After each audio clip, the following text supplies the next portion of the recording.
دور ہوا تھا یا نہیں یہ ایک الگ بات تھی، لیکن پروفیسر وقار خود عجیب سی کیفیت میں مبتلا ہو گیا تھا۔ ان چمکنے والی رات نے ان کے ذہن کو بری طرح الجھا دیا تھا۔ ان ذروں کا ایک عورت کے ہیولے کی صورت اختیار کر کے غائب ہو جانا بڑی حیرت کی بات تھی۔ راجہ بار بار اس سے ان ذرات کے بارے میں پوچھ رہا تھا، لیکن وہ خود کچھ نہیں جانتا تھا، اسے کیا بتاتا۔ راجہ اپنے بیڈ پر جا کر لیٹ گیا۔ لیٹتے ہی پہلے اس نے اپنا پستول نکال کر تکیے کے نیچے رکھ لیا تھا۔ پروفیسر وقار رات بھر جاگتا رہا۔ کبھی وہ کرسی پر بیٹھ جاتا اور کبھی ٹہلنے لگتا۔ نیند نہ آنے کی دو وجوہات تھی۔ ایک تو اسے یہ خدشہ تھا کہ کہیں مزدور رات کے کسی حصے میں ٹرک لے کر رفو چکر نہ ہو جائیں۔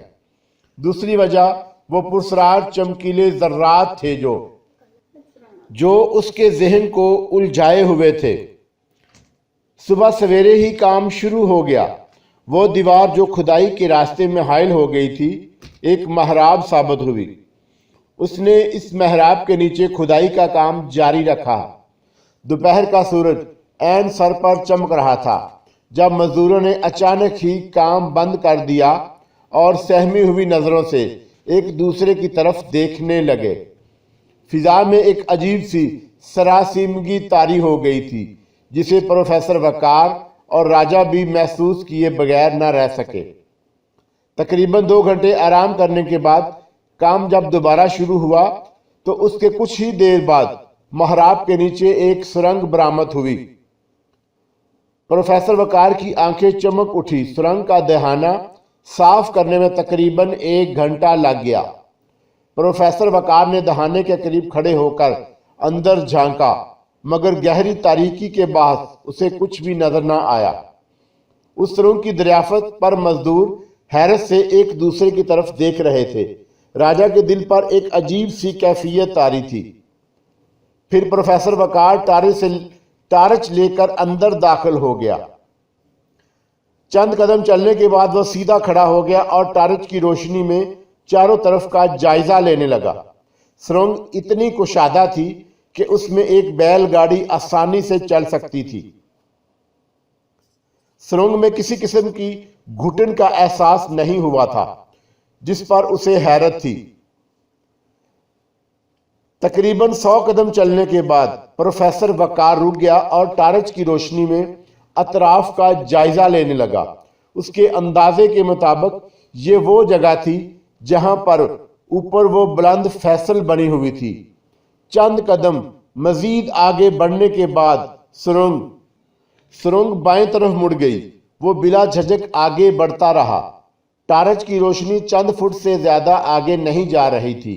وہ اسی روشنی میں ادھر ادھر دیکھتا چلتا رہا۔ بالآخر سرنگ ختم ہو گئی۔ پروفیسر وقار وہیں رک کر سوچنے لگا کہ یہاں سرنگ سے نکلنے کا راستہ کس طرف ہو سکتا ہے۔ وہ ٹارچ کی روشنی ادھر ادھر پھینکنے لگا۔ دیواریں یہاں کی بھی سیاہ پتھر کی تھی، لیکن سامنے والی دیوار میں کہیں کہیں سرخ رنگ کے پتھر بھی نظر آ رہے تھے۔ پوری سرنگ میں صرف ایک جگہ سرخ پتھروں کی موجودگی بے معنی نہیں ہو سکتی تھی۔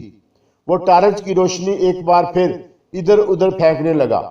روشنی کا ہالہ جیسے ہی چھت پر پہنچا، فضا میں ایک تیز سنسناہٹ کی آواز گونجی۔ پھر یوں محسوس ہوا جیسے کوئی بہت بڑا پرندہ پھڑ پھڑا رہا ہو۔ اس سے پہلے کہ پروفیسر وقار اس کے بارے میں کچھ سوچ سکتا، فضا میں ایک بار باریک اور کریہ سی چیخ گونجی۔ اس کے ساتھ ہی کوئی چیز اس کے سر سے ٹکرائی۔ پروفیسر وقار کے منہ سے ایک بھیانک چیخ نکلی اور وہ لڑکھڑاتا ہوا کئی قدم پیچھے جا گرا۔ ٹارچ بھی اس کے ہاتھ سے چھوٹ گئی تھی۔ وہ زمین پر گرا، خوف زدہ سی نگاہوں سے تاریک سرنگ میں چاروں طرف دیکھنے لگا۔ یہ شاید دہشت کا اثر تھا۔ اس کے جسم کے مساموں نے پسینہ اگلنا شروع کر دیا۔ باریک اور کریہ چیخوں اور پروں کی پھڑپھڑاہٹ دور ہوتی چلی گئی اور پھر یہ آوازیں تاریکی میں غائب ہو گئیں۔ پروفیسر وقار کتنی دیر تک زمین پر پڑا، اپنے حواس پر قابو پانے کی کوشش کرتا رہا اور پھر اسے اپنی حماقت پر تاؤ آنے لگا۔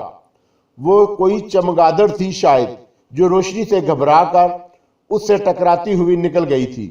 اس نے ٹارچ کی طرف دیکھا جو اس سے چند فٹ کے فاصلے پر پڑی اب بھی جل رہی تھی۔ اس نے اٹھ کر ٹارچ سنبھال لی اور اس کی روشنی میں ایک بار پھر دیوار کا جائزہ لینے لگا۔ اس کی تمام تر توجہ اس جگہ پر مرکوز تھی جہاں دیوار میں سرخ پتھر لگے ہوئے تھے۔ ذہن سے تاریک سرنگ میں اس چمگادڑ کی موجودگی کے بارے میں سوچ رہا تھا۔ وہ سرخ پتھروں کو چھو کر دیکھنے لگا۔ وہ 4 پتھر تھے جن کے درمیان میں سیاہ رنگ کا ایک پتھر تھا۔ اب وہ سرخ پتھروں میں گھرے ہوئے اس سیاہ پتھر کی پر توجہ مرکوز کیے ہوئے تھا۔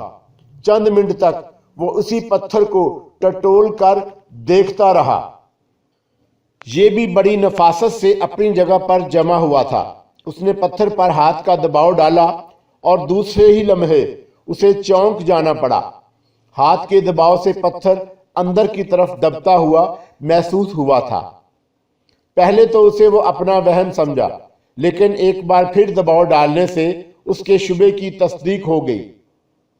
چند لمحے سوچنے کے بعد اس نے ٹارچ زمین پر رکھ دی اور دونوں ہاتھوں سے پتھر پر دباؤ ڈالنے لگا۔ نتیجہ خاطر خواہ نکلا، پتھر اندر کی طرف دبتا چلا گیا۔ دفعتاً سرنگ کی محدود فضا میں گرگراہٹ کی آواز سنائی دی۔ پروفیسر وقار نے چونک کر آواز کی سمت دیکھا۔ اتفاق سے ٹارچ کی روشنی کا رخ بھی اسی سمت تھا۔ روشنی میں دیوار کا ایک حصہ اپنی جگہ سے سرکتا ہوا نظر آیا۔ اس کی آنکھوں میں عجیب سی کیفیت ابھر آئی تھی۔ دیوار سلائڈنگ ڈور کی طرح سرنگ کی دیوار میں غائب ہو رہی تھی۔ بالآخر دیوار رک گئی اور اب اس جگہ اتنا کشادہ رستہ نظر آنے لگا جس میں سے ایک ٹرک آسانی سے گزر سکتا تھا۔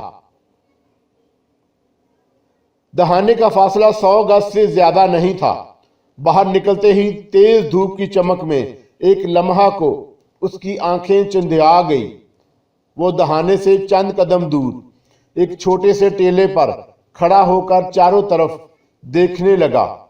ٹیلے کے دوسری طرف ایک چٹان کے دامن میں چند اور کھنڈرات تھے۔ ایک پوری عمارت تھی جو حوادث زمانہ کا شکار ہو چکی تھی۔ کھنڈرات بتا رہے تھے کہ جب یہ عمارت سلامت تھی تو اس کے وسط میں ایک ہال تھا۔ تمام کمروں کی طرف صرف شکستہ دیواریں تھیں۔ البتہ ایک کمرہ ایسا تھا جس کی چھت سلامت تھی اور بھاری دروازہ بھی ایک جگہ موجود تھا۔ وہ گھوم پھر کر اس دروازے کے سامنے آن کھڑا ہوا۔ وہ کتنی دیر تک چاروں طرف گھوم پھر کر جائزہ لیتا رہا، لیکن کوئی بات سمجھ میں نہ آ سکی۔ اس نے کلائی پر بندھی ہوئی گھڑی دیکھی۔ اسے سرنگ میں داخل ہوئے تقریباً 2 گھنٹے ہو چکے تھے۔ وہ بند دروازوں کی طرف دیکھتا ہوا واپس چل دیا۔ راجہ اور تمام مزدور اس کے اس طرح غائب ہو جانے سے پریشان ہو رہے تھے، لیکن کسی میں اتنی ہمت نہ تھی کہ سرنگ میں داخل ہو کر صورتحال کا جائزہ لے سکتا۔ پروفیسر وقار کو سرنگ کے دہانے سے برآمد ہوتے دیکھ کر ان سب کے چہروں پر رونق سی آ گئی۔ Come and fly away with me. Come and fly away with me. Come and fly away with me. Come and fly away.